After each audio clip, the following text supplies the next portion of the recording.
This is Case File 014, a restoration of the British double crochet procedure. Warning: this transmission utilizes the Commonwealth Protocol. Calibration parameters have been adjusted. A double crochet in this sector equates to a single crochet iteration in the U.S. mainframe. Proceed with caution.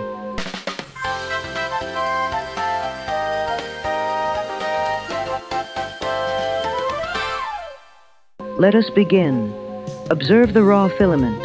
We wrap it around the primary finger and draw it through, establishing a slip knot. The procedure can support any length, but for this audit, we will construct 11 chain sequences. 1, 2, 3, 4, 5, 6, 7, 8, 9, 10, 11. 11 chain sequences established.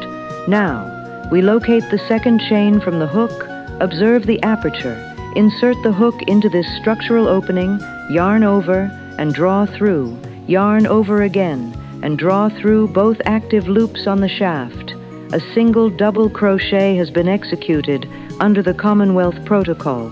Let us observe this movement again. Insert the hook into the next aperture, yarn over, and draw through. 2 active loops remain, yarn over, and draw through both. The motion should remain smooth and mechanical. Back, forward, back, forward. We maintain this sequence.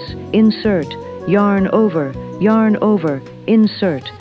Repeat this protocol until the terminus of the row is reached. We are now at the end of the row. Rotate the work and execute a single chain sequence to establish height. For the return pass, we will insert the hook through the dual strand aperture, the V-shaped structural form. Observe the lines of the V from the front.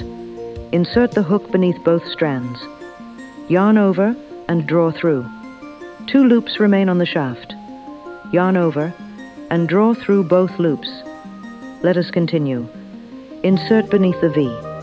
Draw through. Draw through. The process is rhythmic, repetitive, a mechanical loop. We progress to the end of this row, completing the double crochet matrix. The specimen is complete, demonstrating proper structural density.